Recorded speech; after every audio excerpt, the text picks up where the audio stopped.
Give it up for Mac again, guys. Give it up.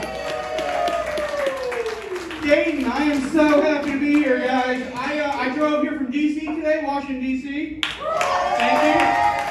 I got here early, so I started binge watching my favorite TV show, a little thing called Beyond Scared Straight. Oh, yes!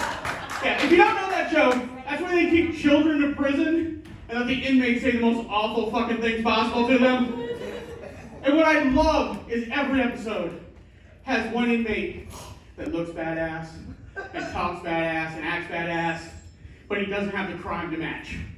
You know, he's always like, "My name's Stab Boom! I'm the baddest motherfucker in here! You must not make him up, bitch!" And then the caption reads, "Stab was doing 14 months for tax fraud." Real G's don't declare cash tips. But I'm really happy to see you guys here. I'm so glad you're healthy. Because honestly, I admit, I did not take COVID seriously at first. I thought it was like the flu, you know, it was just going to go away. That wasn't until I saw that ISIS had shut down operations because of COVID-19.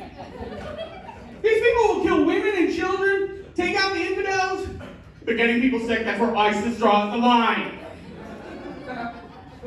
Can't get our suicide bombers sick. That's just irresponsible. Okay? At least they did something about it, Ohio. Because I saw your governor ban large gatherings, but didn't apply it to churches. So there was a church in southern Ohio that was having these large masses of like 200-300 people. And the news found out, they sent a reporter out there, and they were interviewing when they came out. And he stopped this one elderly lady in a minivan. And he asked her, he said, "Aren't you worried about getting COVID or giving it to somebody else?" And she said, "No, because I am covered in the blood of Jesus Christ." And when I heard that, I was like, I really hope she's speaking metaphorically. I'm really worried that church has a Puerto Rican guy chained up in the basement of that place, and they're just draining him of blood and spritzing it on each other. And he's like, "It's pronounced Jesus." And they're like, "Shut up, Jesus!"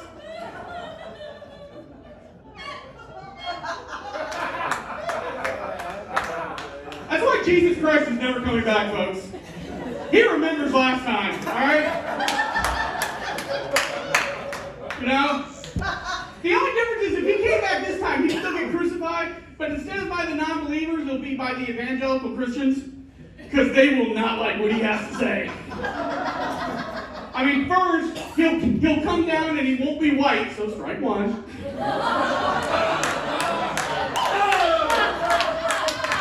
And then he's going to be like, "Yea, my children, I have returned to tell you that you are all God's children. You all deserve love and joy and love."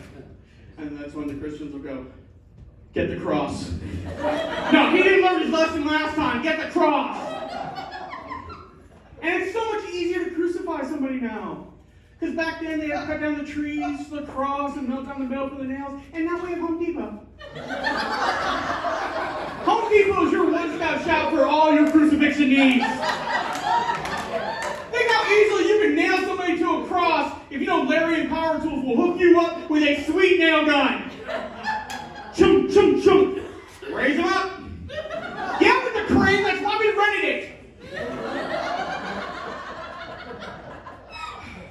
There has been one good thing to come out of all this, and then I am glad they're taking down all the Confederate statues. I am, yeah. And I don't think just because of the racist aspect. Remember, take the racism out of it. These guys lost. Since when is losing been the barometer to get a statue? If that's the case, shouldn't there be 20 statues in Cincinnati and the Bengals?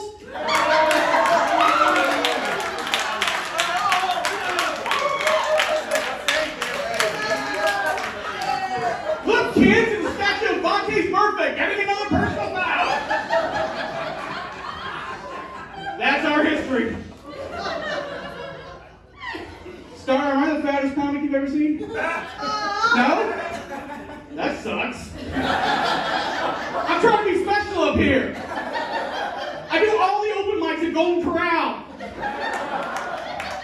Fried shrimp's a big part of my comedy game. I hate fake fat people. You know the ones that are like 20 pounds over the weight, they're like, I'm so fat. Fuck you. Do you want to know if you're fat? There's only one way to do it. Go to an amusement park. Get in line for the roller coaster. When you get to the front of that ride, if the guy running it looks at you and goes, nah, brah. You're fat. Save up for a rascal scooter. But people love to come up to me, you know, they want to tell me, they want to show concern for me, for my weight. They're like, oh, you're at high risk. But you're at high risk for COVID. You're high risk. And my answer to that, people, is COVID can get in the back of the fucking line. Look at me. I challenge you to tell me what I'm not high risk for. Heart disease, diabetes, burning down Chick-fil-A because it's fucking closed on Sunday. High risk for all that shit. Dayton, I love you. Thank you so much. Thank you so much. Hey, let's bring up the next comic. I'm going to bring up this next comic. You're like, there's no way those two can get on the stage at the same time. But he's awesome. Give it up for Mr. James.